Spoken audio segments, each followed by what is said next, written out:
मैंने कहा कि हमारा कच्छ जिला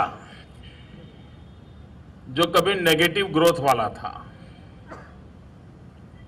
और गुजरात में जहां सबसे ज्यादा मुस्लिम पॉपुलेशन है, तो वहां हमारे कलेक्टर ने मुझे बताया कि अकेले कच्छ डिस्ट्रिक्ट में मुसलमानों के द्वारा मैन्युफैक्चरिंग सेक्टर में जो कंट्रीब्यूशन है 1732 units run by Muslims in one district. इसका मतलब यह हुआ कि विकास की यात्रा में गुजरात के हर व्यक्ति की भागीदारी हमें सुनिश्चित करनी है।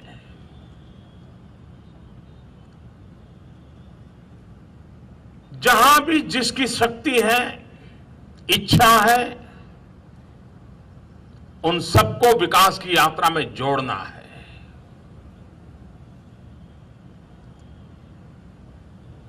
कौन किस संप्रदाय का है, कौन सी पूजा पाठ करता है, इसके आधार पर यह तय नहीं होता है कि उसको भूख कितनी लगती है। उसे खाना भी लगता है, उसको सोने की व्यवस्था लगती है।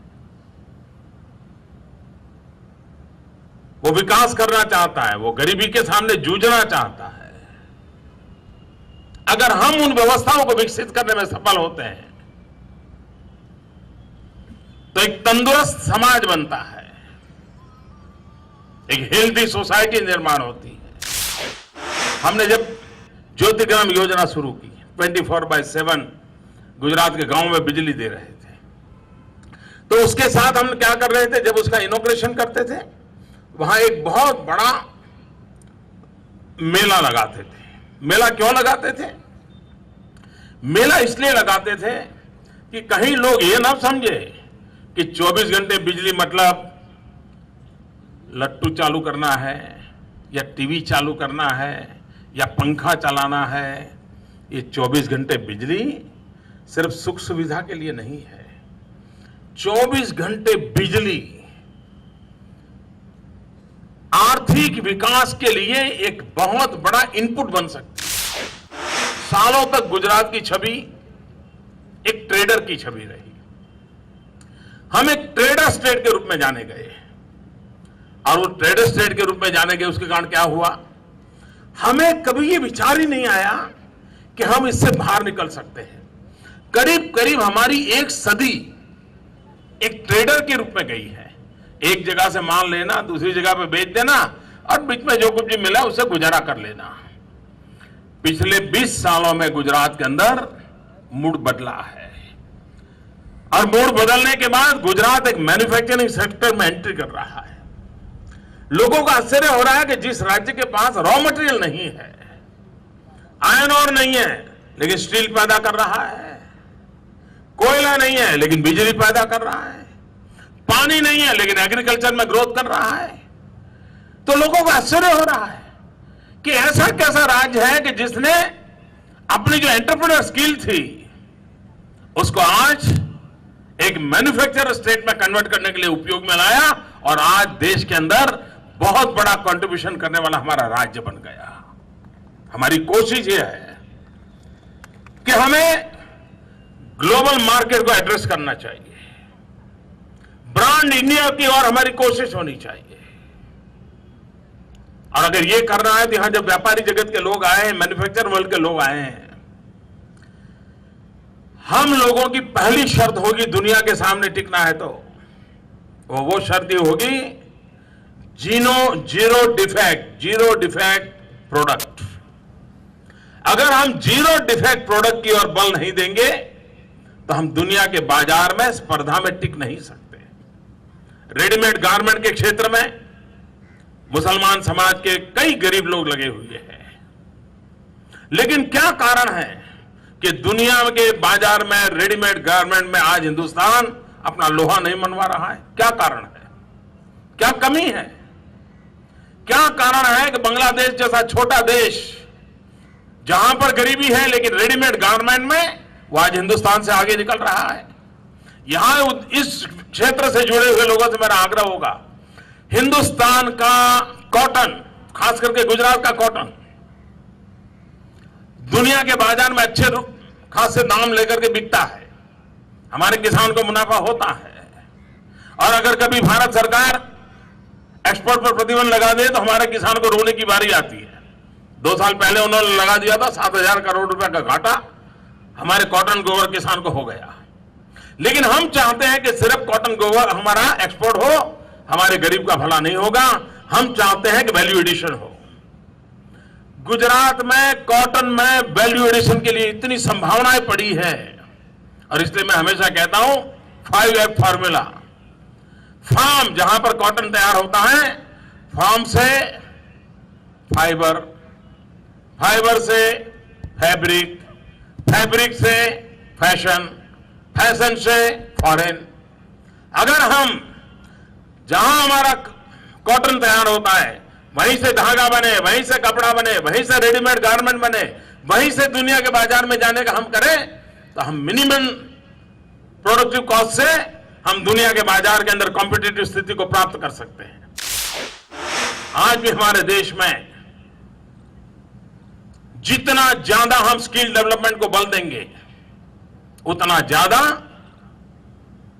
हमारे नौजवानों में सामर्थ्य बढ़ेगा। लेकिन जब मैं आपके बीच आया हूं, मैं कहना चाहता हूं, पावर बीजेपी को चाहिए,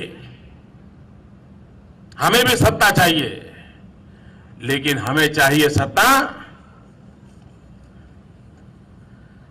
हमें सत्ता चाहिए जनता जनार्दन को एम्पावर करने के लिए। Power to BJP is to empower the people. इस मूड को हमने क्रिएट करने की कोशिश कर रहे हैं। हमारे यहां बनासकांठा में इस्माइल शेरू करके एक किसान है, मैं चाहूंगा कभी बनासकांठा जाए तो मिलिए उसको, नौजवान है। बनासकांठा एक प्रकार से करीब करीब रेगिस्तान जैसा ही इलाका है, पानी की दिक्कत है। हमने एक अभियान चलाया ड्रिप इरिगेशन का। अब किसान बहुत जल्दी ये मानने को तैयार नहीं होता है, उसको लगता है नहीं भाई बिजली चाहिए, जमीन में से पानी निकाल, हम समझाते रहे। ये हमारे इस्माइल ने सरकार की बात को माना, उसने अपने खेत में ड्रिप इरिगेशन लगाया, स्प्रिंकलर लगाया, और धीरे धीरे उसको परंपरागत खेती से वो बाहर आया। आपको जानकर के खुशी होगी, ये सामान्य किसान है, पढ़ा लिखा नहीं है इस्माइल, बहुत सामान्य किसान है, लेकिन उसके जान डाल दी अपने खेत में, ड्रिप इरिगेशन का उपयोग किया, और पोटैटो की खेती में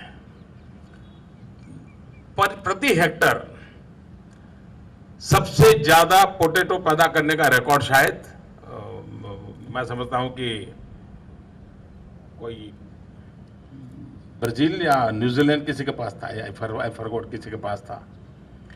आज वो रिकॉर्ड इस्माइल के नाम पर है। प्रति हेक्टर सबसे ज्यादा आलू पैदा करने का काम गुजरात के एक मुसलमान बच्चे ने, किसान ने किया है। इसका और इतना ही नहीं, वो जो क्वालिटी आलू पैदा कर रहा है, अमेरिका की एक कंपनी उसके खेत से सीधे आलू मांग रही है जी। इसका मतलब यह हुआ कि जिनके पास सामर्थ्य है, जो कुछ करना चाहता है, उसके साथ अगर हम एक प्रकार की डेवलपमेंट पार्टनरशिप, इसको जितना हम बल देंगे, उतना ज्यादा हम लाभ सामान्य से सामान्य व्यक्ति को हम दे सकते हैं। मैं चाहूंगा आप ये जो मिशन लेकर के हमारे कुछ मित्र काम कर रहे हैं, हम मैपिंग करें कि गुजरात की कौन सी 10-12 ऐसी टैलेंट है जिसमें मुसलमान समाज के नौजवानों के पास सामर्थ्य पड़ा हुआ है। एक एक टैलेंट के लोगों को कभी इकट्ठा किया जाए, उनको कहा जाए अच्छा बच्चा भाई तुम ये कर रहे हो, तुम इतना रिसर्च कर रहे हो, तुम्हारे पास स्किल है, कैसे आगे बढ़े बताओ।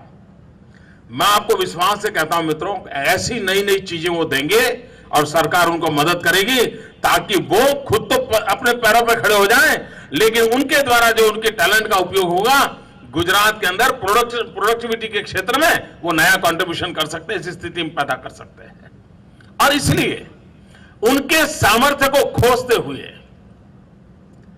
उनके अंदर आवश्यक इनपुट पहुंचा करके एक एनवायरनमेंट क्रिएट करके हम उनको विकास की मुख्य धारा के अगुवा बना सकते हैं। और हमारा सपना यह है, सबका साथ सबका विकास।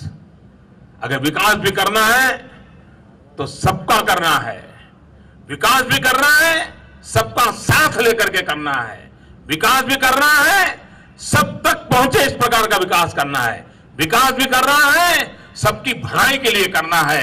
इस मंत्र को चरितार्थ करने को लेकर के अगर हम आगे बढ़ते हैं, मैं विश्वास से कहता हूं भाइयों बहनों कि हम आने वाले दिनों में प्रगति की नई ऊंचाइयों को पार कर सकते हैं। हमारे देश में